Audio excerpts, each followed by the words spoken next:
Is this some kind of joke? The question, sharp with condescending disbelief, cut through the low hum of the hangar's fluorescent lights. Staff Sergeant Miller, a man whose crisp uniform and confident posture screamed digital age proficiency, held a data tablet in one hand and gestured dismissively with the other. We called the depot for a Tier 4 specialist, not a museum exhibit. Stanley Burns, 83 years old, said nothing. He stood just inside the massive hangar, a small, stooped figure dwarfed by the cavernous space and the menacing silhouette of the A-10 Thunderbolt II that sat stubbornly silent in its center. He wore simple denim overalls over a flannel shirt, the clothes of a man who still worked with his hands. His own hands, gnarled with age and spotted with time, were clasped loosely in front of him. His eyes, a pale but startlingly clear blue, weren't on the arrogant young sergeant. They were fixed on the plane. He took a slow step forward, the soft scuff of his worn work boots echoing slightly on the polished concrete floor. The airmen gathered around the Warthog, a team of a half-dozen technicians in their early 20s, exchanged smirks and rolled their eyes. Miller let out an exasperated sigh. "Sir, I'm going to have to ask you to remain by the entrance. This is an active maintenance area for a critical flight asset." His tone was the one you'd use on a child who had wandered into the street, or what's left of one anyway. Stanley's gaze traced the lines of the A-10, from the blunt nose housing the GAU-8 Avenger cannon to the twin tails angled high in the air.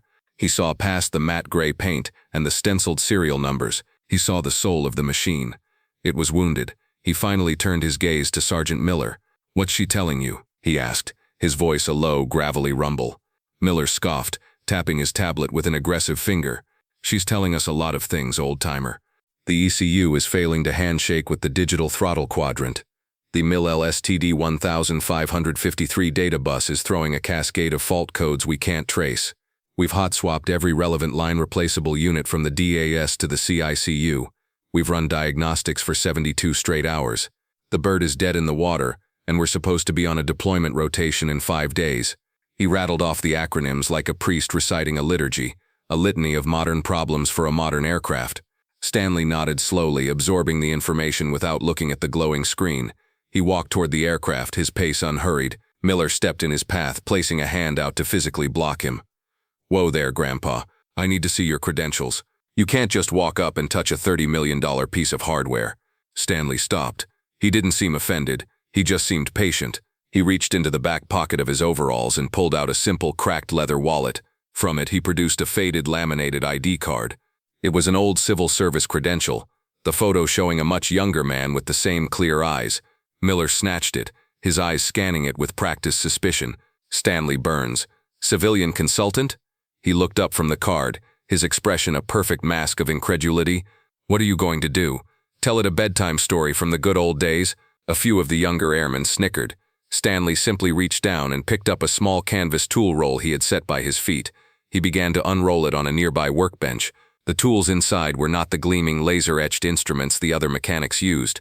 They were old, their steel darkened with the patina of age, their wooden and plastic handles worn smooth from decades of use. They looked like something you'd find in the bottom of a forgotten toolbox. "What in the world is that?" Miller asked, his voice dripping with derision. "Are those hand-forged? What are you planning on doing? Hitting the turbine with a hammer?" "Sir, this is a controlled environment. We use calibrated, certified equipment, not artifacts." He pointed a finger at a strangely shaped wrench, its head bent at an unusual angle. "I'm pretty sure that thing doesn't even exist in the standard toolkit." The airmen moved closer, their curiosity mixing with their amusement. It felt like a break from the maddening frustration of the last 3 days. This old man and his ancient tools were a welcome, if bizarre, distraction. Stanley picked up the odd wrench, his gnarled fingers closing around it with a familiar comfort. The weight of it was a known quantity, a part of him. "Sometimes the standard toolkit is the problem," Stanley said, his voice quiet but carrying in the vast space. He looked at the access panel near the A-10's main landing gear strut. "Did you check the hydraulic pressure regulator's bypass valve manually?" Miller threw his hands up in the air. "Manually?" The system diagnostics cleared the entire hydraulic loop. "The pressure is nominal. It's an electronic issue, a software ghost in the machine. It's not something you can fix with a rusty piece of metal from the Stone Age." "The diagnostics can lie," Stanley said, his gaze unwavering. "They only see what they're told to look for." He took a step toward the plane again, the strange wrench held loosely in his hand. Miller's face hardened, his patience, already thin, snapped. "That's it. You are not authorized to be here. and you are certainly not authorized to touch this aircraft. You are interfering with United States Air Force property." As Miller's voice rose, the hangar's acoustics amplifying his anger, the scene around Stanley began to blur. The sneering face of the young sergeant, the gleam of the fluorescent lights off the Warthog's fuselage, the low hum of electricity, it all started to fade, replaced by a different sound, a different light. The roar of jet engines on a dusty, sun-baked airstrip. The frantic shouts of men under pressure. The air was thick with the smell of sand and burning fuel. A younger Stanley, his face caked with grime and sweat, was wedged deep inside the mangled engine cowling of an F-4 Phantom. The same uniquely shaped wrench was in his hand, its strange angle the only thing allowing him to reach a sheared bolt deep within the machinery. Outside, his crew chief was screaming, "We gotta go now, Stan. They're walking the mortars in." The ground shook with a distant crump. He ignored it, his focus absolute. With a final desperate turn, the bolt seated. He scrambled out of the engine bay, giving a thumbs up. "Fire it up." The engine sputtered, coughed black smoke, and then caught with a deafening shriek. The Phantom began to taxi before he was even clear of the wing. He stood on the perforated steel planking of the runway, his chest heaving, the wrench still clutched in his hand, feeling its familiar life-saving weight. The memory vanished as quickly as it came. He was back in the sterile, quiet hangar. Sergeant Miller was still talking, his face now red with anger. "And I will have you escorted off this base by security forces if you take one more step." From the edge of the group of onlookers, a young woman, Airman Davis, watched the confrontation with a growing sense of unease. She was new to the unit, still learning the ropes, but she knew injustice when she saw it. She had seen the name on the work order, Stanley Burns, summoned by General Thompson himself, and she saw the way her sergeant, a man she respected for his technical skill, was treating this quiet, dignified old man. It was wrong. It was deeply, fundamentally wrong. Miller's arrogance had now tipped into outright bullying. He was puffed up with his own authority, enjoying the audience of his subordinates. "We have protocols for a reason, sir, to protect the equipment, to protect people like you from getting in over your head. This isn't a propeller plane from the 1940s. That was the last straw for Davis.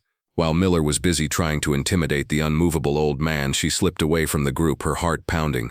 She found an unused maintenance alcove hidden behind a stack of spare parts crates.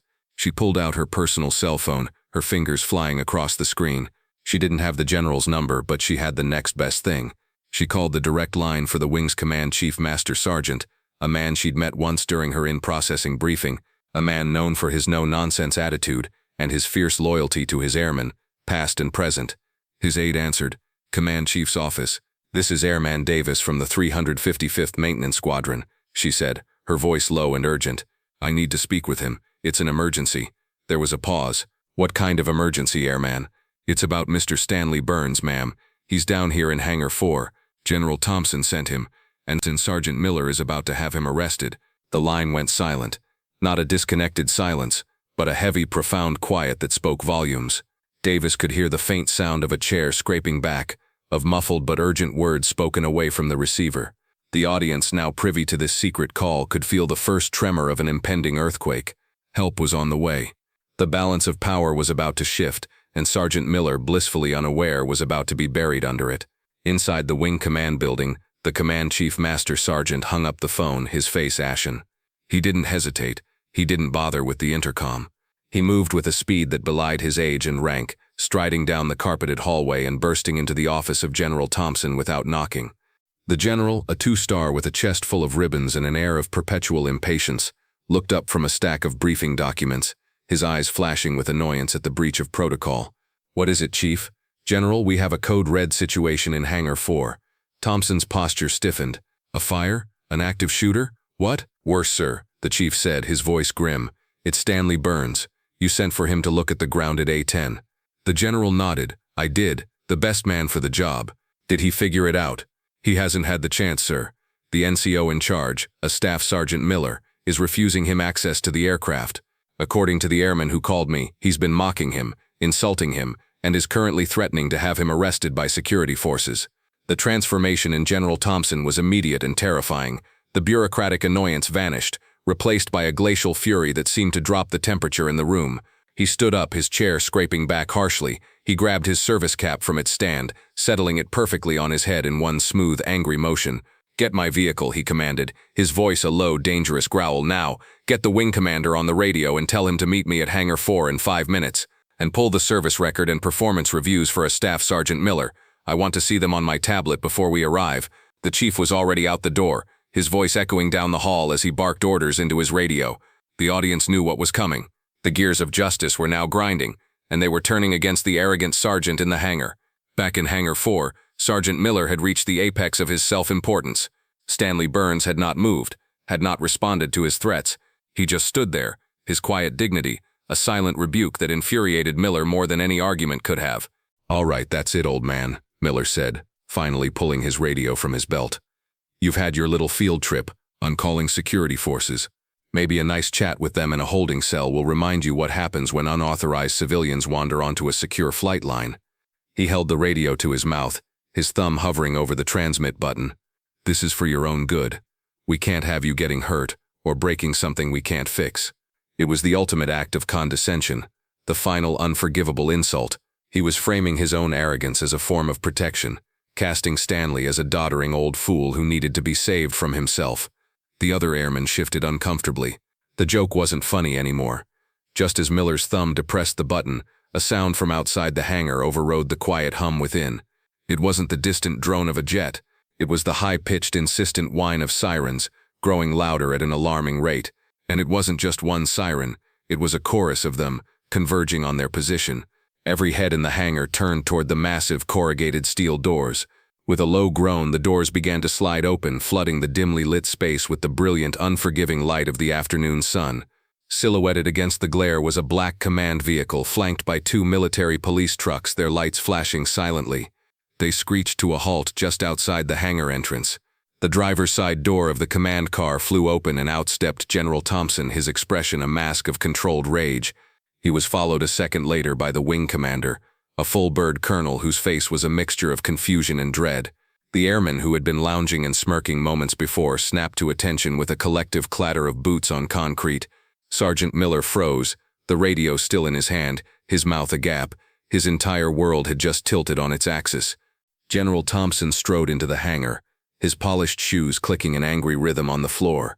He didn't even glance at Miller or the other stunned technicians. His eyes were locked on one person. He walked directly to Stanley Burns, stopped 2 feet in front of him, and executed the sharpest, most impeccably respectful salute Miller had ever witnessed. It was a salute reserved for heroes, for presidents, for men of immense stature. "Mr. Burns," the general's voice boomed, sharp and clear.